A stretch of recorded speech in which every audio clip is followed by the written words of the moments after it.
a parábola do credor incompassivo. Quem sabe o que é um credor? Se tem uma coisa que a gente conhece bem é credor, né? Na pandemia, quem sabe o que é um credor? Quem sabe? Uai, você está bem, hein? Eu sei o que é credor. Toda hora tem um batendo aí. O credor é aquele para quem nós devemos, né? Alguma coisa, ou algo, ou dinheiro. Incompassivo é o que não tem compaixão. É o que não ama a gente. Jesus é compassivo. Tem muitas passagens na Bíblia que diz assim: compadeceu-se dele, não é isso? Tendo compaixão dele, né? Presta atenção nessa palavra. Quem é que faz orações todos os dias? Levanta a mão. Quem é que gostaria muito que as suas orações tivessem um peso maior? Uma força. Quem quer aprender hoje? Quem é que quer sair daqui hoje compreendendo que é uma oração poderosa, uma oração forte?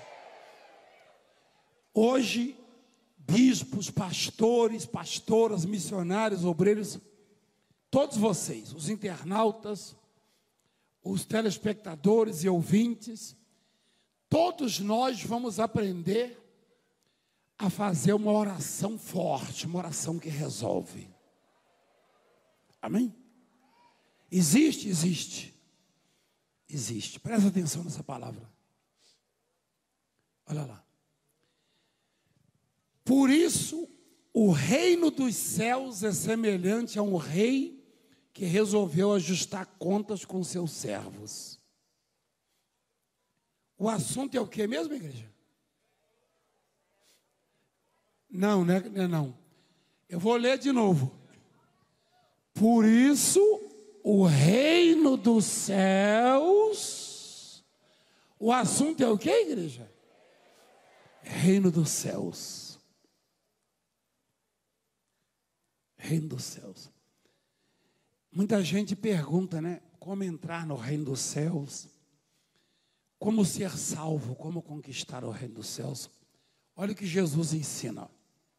Por isso, o reino dos céus é semelhante a um rei que resolveu ajustar contas com seus servos. E passando a fazê-lo, trouxeram-lhe um que lhe devia 10.000 talentos. 10.000 talentos. Você consegue dizer para mim quanto é isso, 10.000 talentos? Quem gostaria de saber? Presta atenção. Tem gente que está tentando saber, não é de hoje. Faz silêncio, mulher. Oxi. 10.000 talentos era a dívida de um dos servos. Impagável. Impagável. Existem estudos, tanto em Israel quanto nos Estados Unidos, sobre as moedas, os dinheiros. E 10.000 talentos hoje equivale a 3 bilhões de dólares. De dólares. 3 bilhões de dólares. 10.000 talentos hoje. Em real seria mais ou menos 15 bilhões de reais. Eu até assustei agora. Mostraram uma imagem ali que parece aquele ditador lá na Alemanha, um pouco bigode. Mas ele não tem como. Não, até bonitão, cara. Vocês lembraram lá, né? Mas aí, 10, quem mostrou, já mostrou para isso. Vocês não têm juízo, não, né?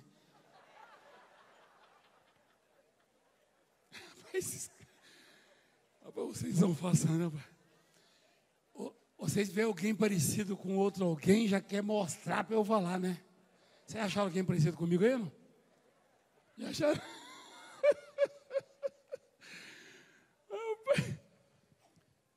10 mil talentos são 3 bilhões de dólares.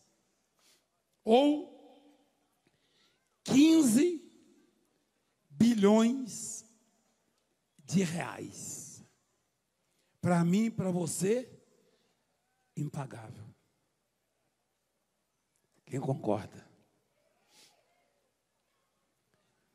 De quem é essa? Se o Senhor trouxe para a moeda de hoje, então, quem é esse servo que deve isso tudo? Sou eu. Você. Felizmente, essa dívida que temos é para com Deus. Se fosse para com o homem, a gente ia para a cadeia, perder tudo. Impagável. 15 bilhões de reais hoje. 10 mil talentos. Não dá nem para calcular quantos anos de serviço o servo ia ter que prestar. Não ia conseguir pagar nunca, porque o salário de uma diária, de um dia, era 1 denário. 1 denário. E esse servo, mostra lá, não tendo com o que pagar. Olha lá. Não tendo ele, porém, com o que pagar, ordenou o Senhor que fosse vendido ele, a mulher, né, a esposa, os filhos e tudo quanto possuía, e que a dívida fosse paga. Aquele homem, para se livrar da dívida, aliás, nem era para se livrar, era melhor dever do que virar escravo. Ele ia ser escravo, a mulher dele, os filhos dele, e tudo que eles possuíam tinha que entregar para o credor. Tudo, tudo. Tudo que ele conseguiu durante a vida inteira, ele teria que dar ao credor. Ele devia a vida dele, a vida da mulher, a vida dos filhos, e tudo que conquistou. Traduzindo, eu devo para Deus a minha esposa, as minhas filhas, meus netos, a minha casa, a minha roupa, a minha vida, tudo que sou e que tenho, que vivo e convivo, eu devo ao meu credor, ao meu Senhor. É isso que quer dizer. Amém? Você está entendendo a mensagem? Tudo que você possa conquistar na vida, você deve a Deus. Nós devemos a Deus. Porque isso aí é uma parábola. Isso aí não aconteceu de fato. Não. Este servo não existiu naquela época. Jesus, quando falou a parábola, pensava em nós. Nós somos esse servo, que devemos absolutamente tudo a Deus. Nós somos esse servo. E era a dívida desse sujeito. E aí o credor falou assim, o Senhor, o rei, vende, falou para o pessoal, vende esse homem como escravo, a mulher dele, os filhos dele, tudo que ele tem, e me entrega o valor. Então o servo, prostrando-se, reverente, rogou: sê paciente comigo e tudo te pagarei. E o senhor daquele servo, compadecendo-se, mandou-o embora e perdoou-lhe a dívida. Que coisa! Que coisa! Que coisa! Ele se propôs a pagar, mas o credor sabia que ele não tinha como pagar. Quando Deus chama você e me chama, quando Deus nos chamou, Deus sabe de tudo, sabe tudo que já erramos contra Ele, contra as pessoas, e sabe que não temos como justificar isso. Mas Ele nos deu meios, caminhos, para que possamos quitar a dívida com Ele e ter um canal aberto com Ele. Ele sabe que não temos como pagar. Nós não temos como reparar os erros que cometemos. Então, e não tem esse ou aquele não, isso aí é generalizado. Todo mundo se enquadra nessa parábola. E ele então falou com ele, vai e eu perdoo a sua dívida. Saindo, porém, aquele servo, encontrou um dos seus conservos. O que é conservo? Servo do servo. Pode ir para o Enem, que é batata. Conservo é servo do servo. Ou seja, alguém subordinado a ele, aquele servo, ó, que lhe devia 100 denários. 100 denários. Jesus uma vez falou uma outra parábola, que o dono de uma fazenda contratou vários funcionários para pagar 1 denário por dia. Quem lembra disso aí? Então, para conseguir 100 denários, quantos dias tem que trabalhar um trabalhador? 3 meses e 10 dias, é isso? 100 dias.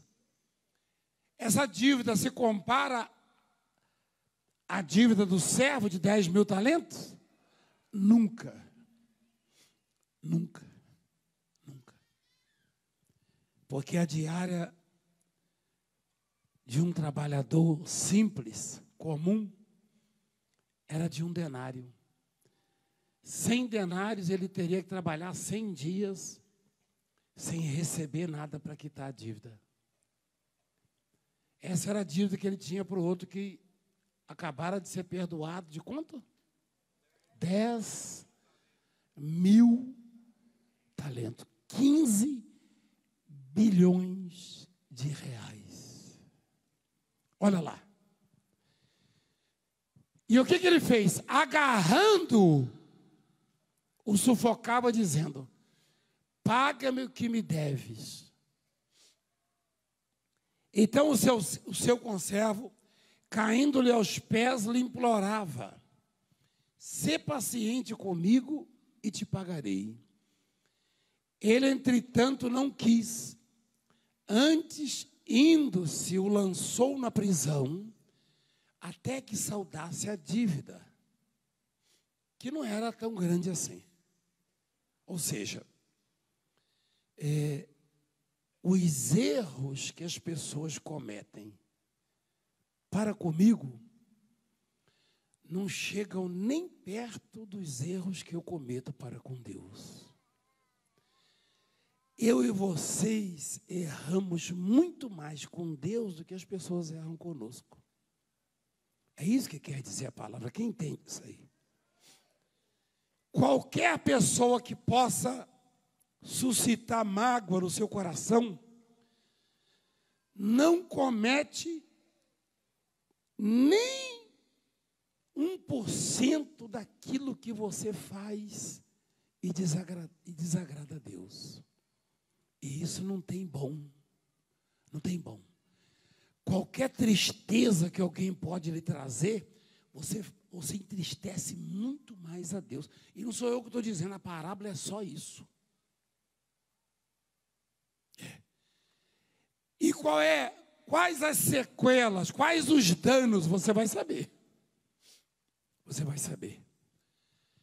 Você vai saber por que hoje a gente não vê o mar se abrindo, a gente não vê fogo caindo do céu, nem machado flutuando, a gente não vê peixe e pães multiplicando.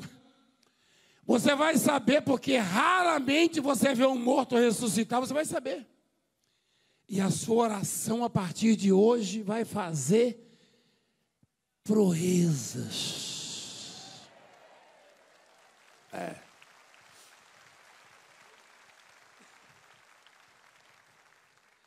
O servo pegou na goela do conservo e falou: eu tenho base, eu tenho um respaldo na lei para te prender, porque era assim. E você vai para a cadeia até pagar essa dívida. Vendo seus companheiros o que se havia passado, entristeceram-se muito e foram relatar ao Senhor tudo que acontecera, o seu Senhor, tudo que acontecera. Então o Senhor, chamando, lhe disse: servo malvado, perdoei-te aquela dívida toda, porque me suplicaste. Perdoei-te 10.000 talentos.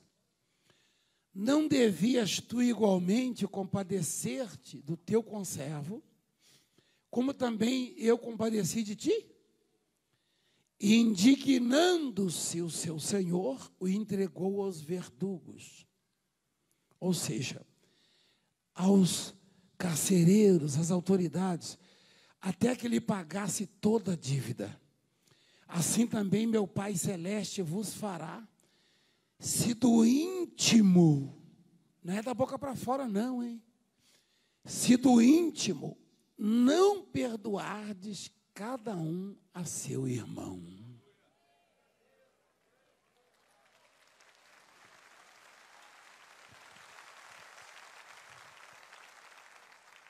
Ah, mas hoje eu conheço isso aí, apóstolo. Provavelmente. Provavelmente a igreja toda conheça. Pastores, bispos. Nem por isso o seu coração está despojado, desprendido, liberto de tudo que é mágoa, rancor, animosidade contra o seu irmão. Quando você vê defeitos no seu irmão que desagradam, aquilo ali é um espelho, na verdade. Provavelmente você tem os mesmos ou defeitos piores do que ele.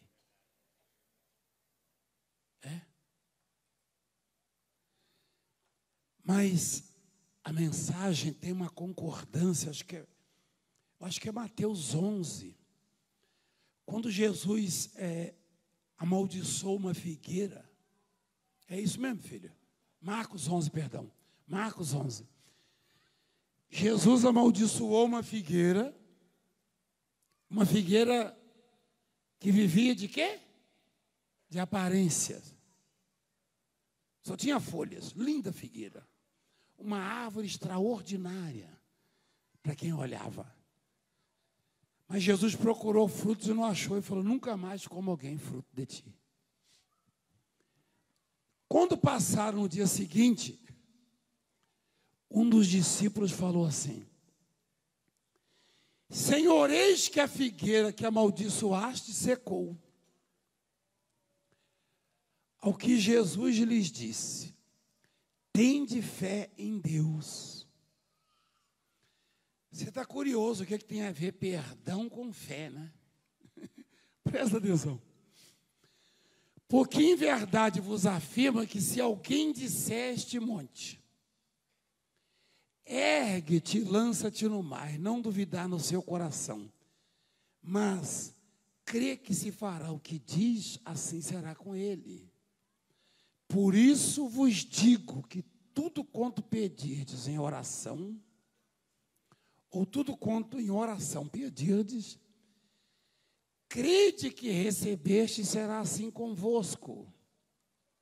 Aí agora a oração correta, a oração que traz o resultado.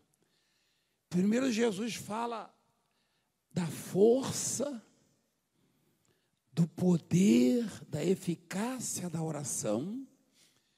Agora ele nos dá um modelo de oração. Mostra lá, por favor. E quando estiverdes orando, se tendes alguma coisa contra alguém, fareis o quê? Perdoai, para que vosso Pai Celestial vos perdoe as vossas ofensas. Mas, se não perdoardes, também vosso Pai Celeste não vos perdoará as vossas ofensas. Você entendeu? A oração transporta montanha, faz morrer uma árvore, faz maravilhas. Mas a oração que é ouvida é aquela que é feita por alguém que perdoa. Quem entende o que eu estou falando?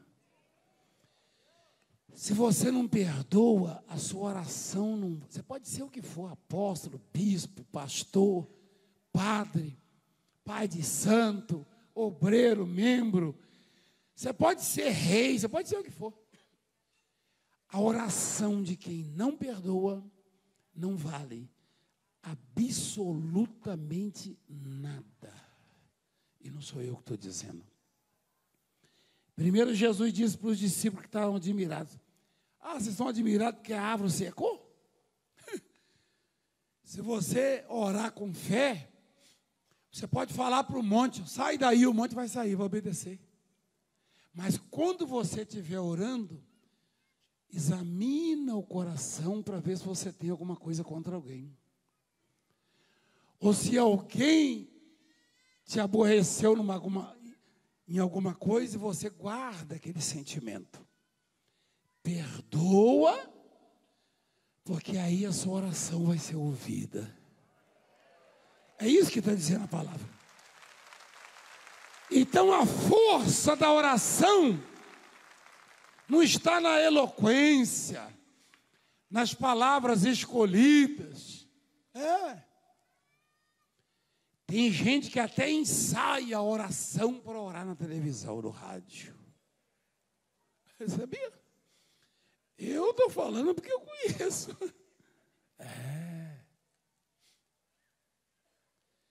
Eu, quando era menino assim, tinha meus 17, 18 anos. Eu ficava pensando, meu Deus, eu conheci um bispo, e ele orava tão bonito, eu falava, acho que nem Abraão conseguia orar assim. Aí ele passava o microfone para o outro não tinha muito, o outro, daquele jeitinho, tal coisa. E eu fui observando, falei, meu Deus, mas o outro orou bonito, mas eu não vi nada, o outro quase não falou e aconteceu. Eu ia com a bispa na época, lá no Maracanãzinho, né, bispo? Cadê ela? Você lembra? Tem um que começava, falei, esse hora não vai acabar mais não. Ô, louco, meu.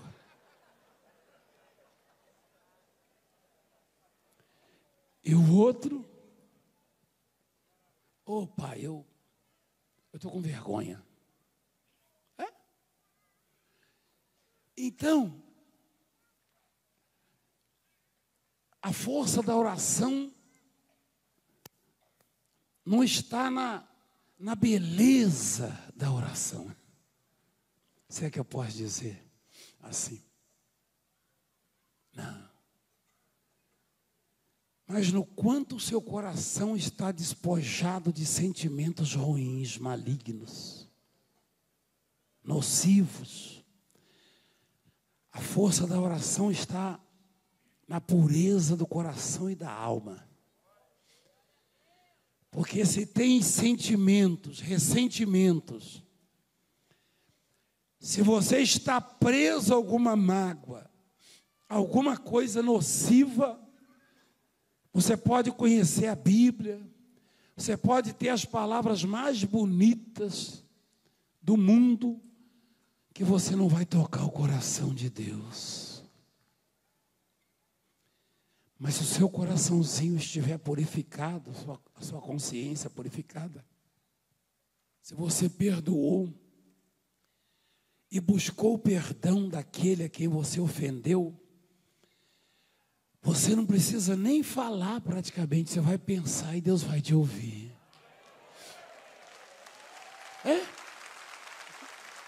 Porque Deus ouve o pensamento. Por isso, Jesus ensinou, e só para ensinar, Ele disse àquela figueira que nunca mais ela produziria fruto. E ela morreu. Ele amaldiçoou a figueira para que eu e você pudéssemos aprender. Deus olha para nós com tanto carinho, que uma árvore maravilhosa, linda, foi amaldiçoada para que o assunto se desenvolvesse.